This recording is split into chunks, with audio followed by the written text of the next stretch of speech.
ready for this, little buddy? Are you ready to make a dungeon? Greetings, programs. Old Hankering Fernail here. Welcome back to another awesome episode of Runehammer. How to play D&D like a big old badass. Big old moon of badass just hovering above the planet of D&D. And by D&D, I mean all them tabletop games. Welcome back. It's nice to see you guys again, living inside that tiny little black box over there. I'm Hankering. How do you build a dungeon? Right now, we are going to build a dungeon. Dungeon building 101. Welcome.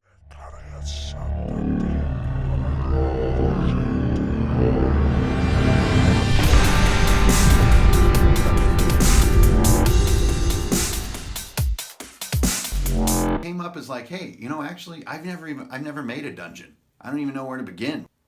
I got my notes right here. Pow! What do they say, Hankering? That's what you probably want to know. I hope you want to know. I mean, you're here, which I still don't understand what I'm doing or why.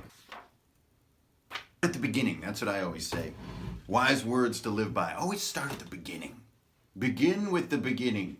Where to begin with dungeon building? That's the hardest part, right? The first moment of being creative is always the hardest part because you're just like looking at this galaxy of possibilities. You probably have some source books or some module books, or you have stuff online that you like to check out, and you're looking at it, and it's a storm of data, and you're just like, oh my God, there's so many maps and so many things, and like, what? I just wanted to make a little dungeon for my group, and like, breathe. Let's keep it simple. Let's boil it all the way down. So I've got 3 little tidbits here, and that's how we're going to get started. Is you just got to answer 3 questions inside your own, inside the mind. You must answer these questions 3. First of all, 1 word to describe the theme of the dungeon you want to do. 1 freaking word. Now, you know how I am. Brevity is the king of creativity. Brevity is the crucible in which the creative express themselves with the most clarity. If your dungeon requires 3 paragraphs to describe what the idea is, you're already in the weeds. You're going to have a hell of a hard time finishing.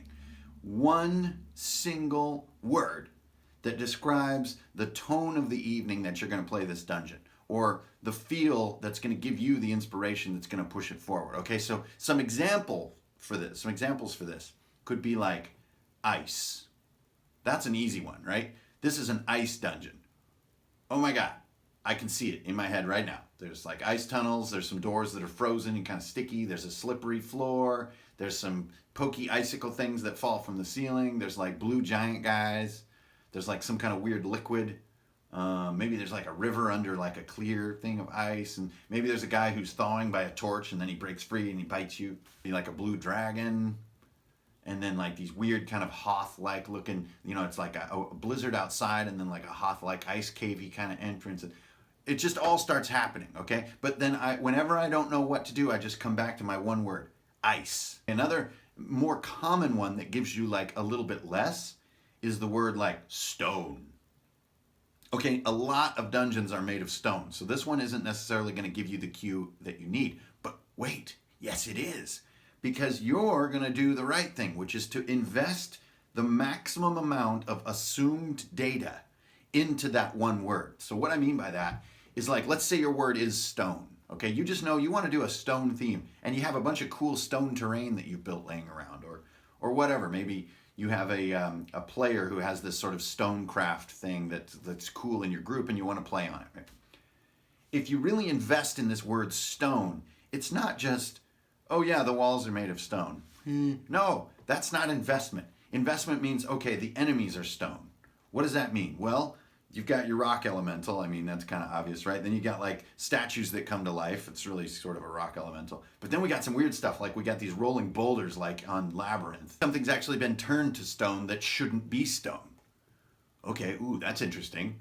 So maybe the purpose of the dungeon is to rescue this petrified person, royalty. Maybe it's the princess has been turned to stone by, what are those little chicken guys? A cockatrice, right? These are like these lizard chicken that turns things into stone, and she ventured in here. And why? And how do we undo the curse of petrification? All these questions and all these little tidbits, they all come from the 1 word, stone. If you really invest in the word. Whenever you're losing your way, you come all the way back to your 1 word, your mantra, your power word, stone. Okay, so you see what I'm saying? The very first thing you do when you sit down to do your notes, like you guys know I do, there's no secrets here. There's no magic technique. I just sit down and I'm like, what the hell am I doing? One word. Stone. Gah. So for the one that we're doing in this video, which is the return to Westburg, the word I picked is savage. This is a savage dungeon.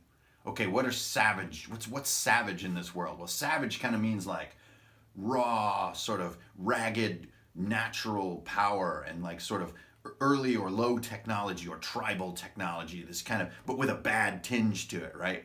Tribal is kind of like good guys. Savage is kind of like, yeah.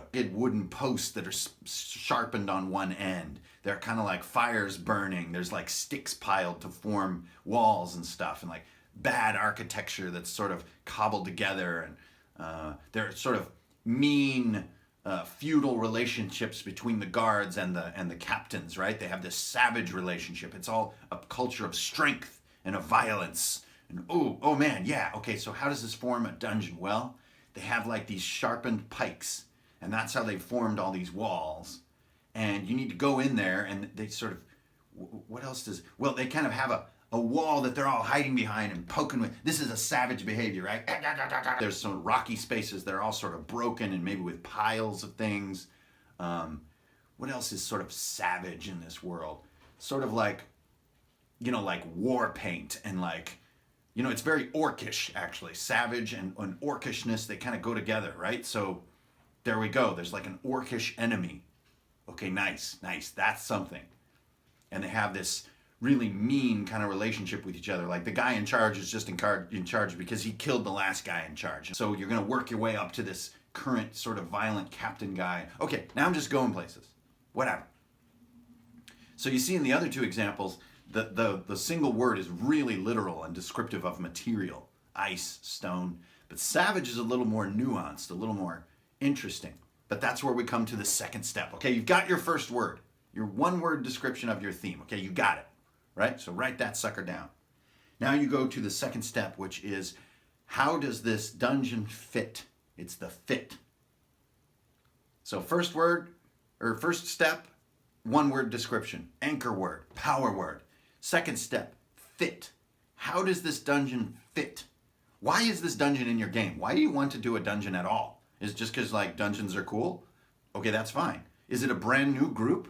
Okay, then the fit is just, this is the beginning. I mean, it doesn't need to fit into anything. The group is just starting. But if the group is 2 or 3 adventures in or 2 or 3 years into their game and you want to put a dungeon in, how does it fit? Are they in the high steppes of the north? Are they in Frostfall? Right? Or are they way down in the jungles in the south? Are they out in the desert of Amar or something like that? Are they in the abyssal gardens? Are they, out on the Sword Coast near the water? Are they in Waterdeep? Knowing where this thing is going to fit into what your group is doing or has done is going to give you this next revelation. Now still, you haven't even worried about building the dungeon yet as far as its literal construction. You're just still trying to find the creative center that's going to give you the to make the thing. Okay, so you've got your single descriptive word. Then you've got the fitment of the dungeon, how it interlocks with what's happening. Don't worry about the story. Don't worry about any of this stuff. It's just why a dungeon? Why now? And where? Like very simple questions about what this thing is. Now, if you want to just turn your whole campaign on its head and say, suddenly you're teleported into the Sky Kingdom and we're doing this Sky Dungeon thing. That's fine too. That's your answer to the fit. So you don't always have to wedge a dungeon into the current facts or situation. You can also just say, digression time, guys. Boo! Off to Scooby Land. This is a tiny warhammer. Ah! Okay, step 3 is now we're going to start to barely scrape the edge of the practical concerns of building this dungeon. Step 3 is how are you going to build it? You're going to execute it, how are you going to play it, right? It's the how of the dungeon. And just before you think, whoa, I have no idea. There's 3 options. Theater of the mind, 2D, 3D. Super, super simple. I know that you can make this choice because you know your game. You can make this choice like in a split second, right? Oh, well, we play Theater of the Mind. There you go. Then go with that. Hold. Don't get crazy. Oh yeah, we play all our games on battle mats with dry erase markers. Awesome. Then you've got your answer. You're going to know what you're going to need to do. Or if you're like me, most of your games are played with 3D terrain when it comes to your table games. Online games, you play with 2D, right? For this one, I'm building 3D. But for the sake of the video, we're going to do all three. Theater of the Mind is going to be in some ways your hardest version and your easiest. It's easy because all you need to do is get some descriptions together, some diagramming you can use for reference, and you're ready to go. You're ready to describe to the table and let the imagination really create the details and run with it. You want that tactile and tactical sensation that you can get in tunnel crawling and in room crawling and dungeon play. Sometimes Theater of the Mind can be difficult because you're not getting that exact feedback of where I am. Am I by the corner? Am I behind the stone? You're not getting that exact visual feedback. And to me, this is why I always wind up playing visual games. Theater of the Mind can be fun now and again, but I gotta admit, I really am a visual person, and I like to see the game unfolding, and I like something to stare at besides my character sheet, to think into the game, to imagine in, and to create my character with more depth. So Theater of the Mind, hard and easy. Next we have 2D. 2D is definitely by far the most intuitive way to build any tabletop gameplay. You just need a simple sense of top down, here's a thing, here's a thing, here's a thing, the wall is here. It takes very little drawing skill. It takes very little architectural comprehension. It's just really intuitive and simple. Anybody can just say, well, here's a kind of a squiggly tunnel, and it goes into this, and then there's a little X marks the spot here for the treasure chest. Everyone knows how to do that. And so the dry erase option is great. And if you have a few minis, they fit right on there, and it's awesome. Final one is 3D. Now, I am a huge believer that we call this terrain modular for a reason. Everybody always says my modular dungeon kit, right? But I often see that dungeon crafting will be used, a couple times, and then, well, I need to make this new thing, and then you make this new thing, and then you make this new thing. If it's truly modular, then you should be able to use it a ton of times in a ton of different ways. And so that's what I'm going to experiment with on this build, is I'm not going to build any new stuff. I'm going to use my kit up there on my shelves. I'm going to make what I want to see on the table. But first, we're going to go from my journal, which is where I answered these questions. I got my initial drawing, and now I'm going to build out the dungeon onto my dry erase mat. Yeah, I'm going to draw a dungeon.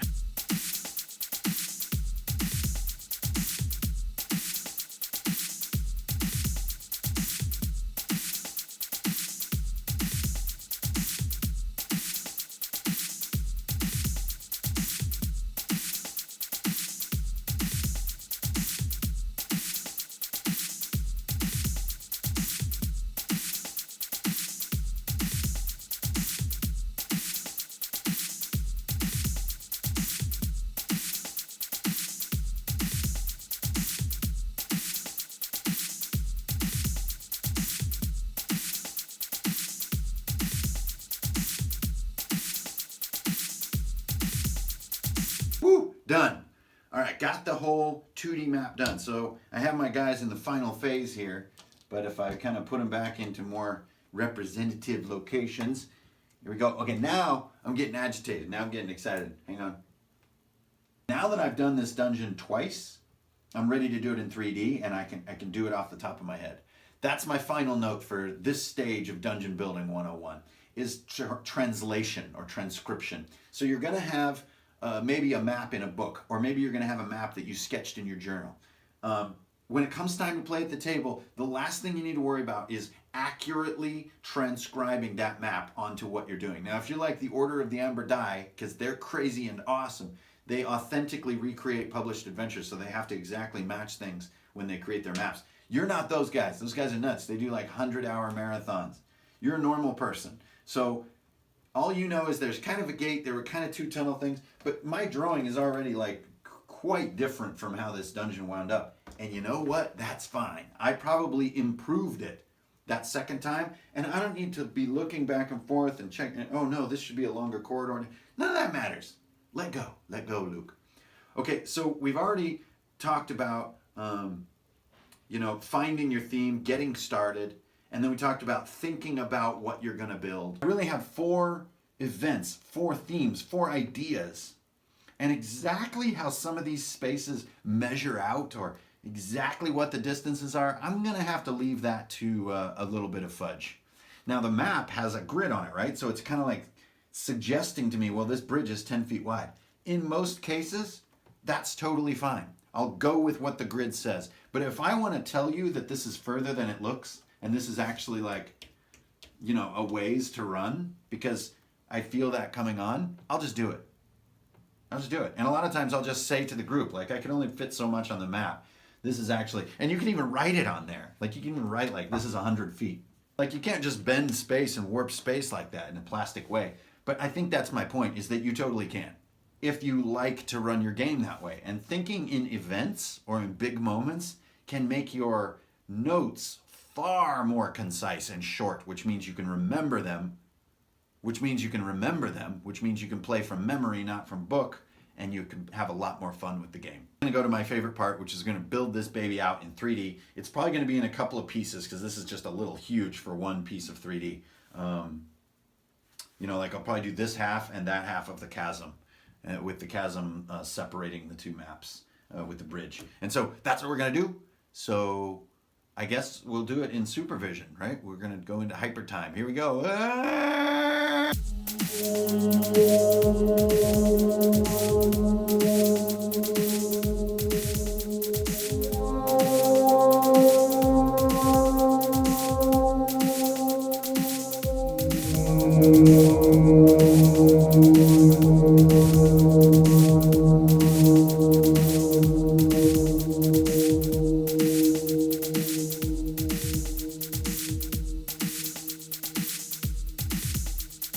Wow, look at the size of this setup. It's awesome. I just went for it with one big setup, and then I did the fort over here, and then across the chasm right over toward the sort of war camp. Those are my sort of concepts.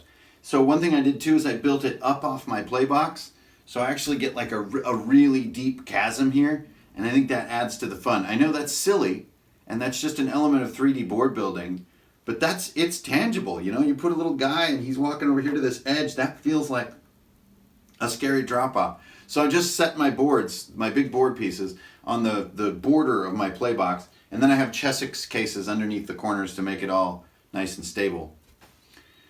So this video isn't really intended as a big room design, right? This is more about dungeon building. And I think the biggest thing that I wanted to show in this stage is how different all the geometry of this setup is relative to how I visualized it on the grid or on the book. And I can't stress it enough, but it's okay. The joy of the game is not in exactly how long a corridor is or how this, that, or the other thing. It's how potent the moments come through. Even if you're a map purist, once you build your map, if it doesn't match your document map, that's fine. Then you can be a real stickler about how far all these distances are and all that kind of stuff. But in the construction, and that's what I wanted to kind of on this video, just squeeze the pineal gland of dungeon building. Squeeze it. Pineal gland of dungeon building. Damn it! You can see how the dungeon evolved. Like, I love the gate. The gate was a smaller element of my paper design. But when I get the 3D all built and, we're all at the table with this, that gate has such a huge spiky presence that we would probably play a little more into it, maybe do a little more with it. I added a lever there, the way that the guard posts are reached, and the secret door is this big weird stone. It's all a little bit different, and these shapes are a bit different. The big loot pile is back there. And there different levels of meta are up to you too, and up to your taste. Maybe you show loot piles where they are. Maybe some of this stuff isn't built yet. Maybe you have some black paper on some things. But then we also have all the way over here to the high seat, and this throne, and Zymer confronting himself from another timeline. And look at this. This isn't even a structure here. I mean, this is nothing. Like, on Blackmagic Craft, you can see how to build real structures that look really cool. All I have is these things laying around, these brown rectangles. So I just throw the brown rectangles together, but the dungeon building aspect, to me, takes precedence. So as far as dungeon building goes, you don't need exactly what you're building, I guess is what I'm saying. Whether it's map-wise, whether it's prop-wise, it's enemies and all this stuff. I know that once you get into 3D, it's like, ooh, I'm representing everything, but I'm that voice in your head that says, it's okay, go with the flow, let it flex and change. I didn't visualize this as so stony over here, but remember my keyword? Savage. So I'm going to drive that home as I do this. This is all sharpened timber posts, and these are all like poorly constructed stone and wood walls. Does my model show that? Does my map? No, not at all. But that's okay. This is just here to be fun. The descriptions still carry the game. Namagane. Namagane. When I'm walking across a bridge.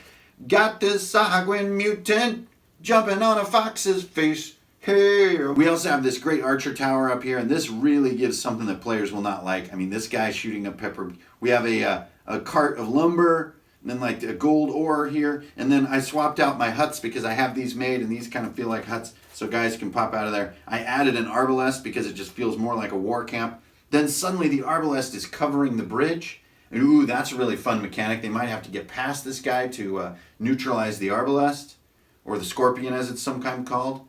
Maybe, you know, more of the orcs are gathered here, and there's sort of a hard to get across mechanic that's a little different. I don't know. This is the joy of discovering what's going to happen. And so I guess this is my final message here. We went through a lot of different techniques about how to build a dungeon, right? How to visualize it simply by asking a few questions. Then how to start, you know, actually getting it on paper as far as shapes and tunnels, and maybe there's a few rooms. Maybe you have a rule like, I get 5 rooms per dungeon. Now I'm going to set those up at random or set them up. Then you have, you know, are you the mapper type, or are you more like a loosey-goosey kind of event flow type character, DM? And then the differences that can arise when you're building on a map, like on a 2D battle map, or you're building a full 3D model like this, and how you let those differences take place. And all these different elements come together to make a dungeon. Now, are there traps in here? No. There are a couple locked doors, but there's no like, okay, you come in the next room, it's square, there's a guy in there. Okay, you go down a tunnel, there's a next room, there's a guy in there. Like, that traditional sense of what a dungeon is, I think can be very cool, but apply the same building techniques. So how does it fit into your world? What's the theme word for it? How are you going to build it? Then start executing it and let that flexibility happen. Whether it's a literal dungeon, like in the old school sense, or in this case, I don't even know what this is, sort of indoors. This is pretty much outdoors. It's kind of, you know, it's a little more up to the imagination, and that's groovy. But to me, this is a dungeon. Or say right down here by the gate, right? I don't know. This isn't a room design video. It's probably that the guards are going to rush down to join this force, right? What's the timer here? Maybe this guy is actually on a patrol timer like this. Okay, what's the threats and treats? Well, the treats are obviously some loot back here. There's some crates here in the throne room too. And, you know, the Lord himself, alternate dimension Zymer, he could be a treat in a way. He's the one that could warp the characters out of here to save them from the army. Maybe he's unwilling to be part of this evil timeline, but he's been caught in a web of lies to try to keep himself alive among the frackish orcs. And like, okay, whoa, what is all that crap that's happening right there? I don't know. That's just me running with what I see. And I think that is what D&D is. I mean, it's just, you start building a little bit of an idea, which I did literally this morning. The video concept I've been working on for, almost 2 weeks, but this is today. So you're seeing a day's creation here, and this is ready to hit the table like tonight. If I had 3 level 3 characters, I think we would have a blast with this. And I didn't really know what it was or where it was going. All I know is that I knew one thing. It was going to be savage, this tone, like these orcs and this kind of, I've never really done that. I wanted to do it. And the other thing I knew is how it fit into my campaign, which is that they were going to return to their hometown after the talking head, and it was going to be overrun by this sort of faction right here, this regime, and there's an army, and I didn't even know what's going to happen after that. How are they going to get out of there alive? I don't know. Don't worry about it. One little kernel of awesome at a time. Thanks, you guys. You have been watching Runehammer. Cha-cha! See you next time. Hanker and Fernail. I'm going to sit here and just bask in my styrofoam universe. Why? Why does every evil speech have to end with laughter? Nah, fuck it.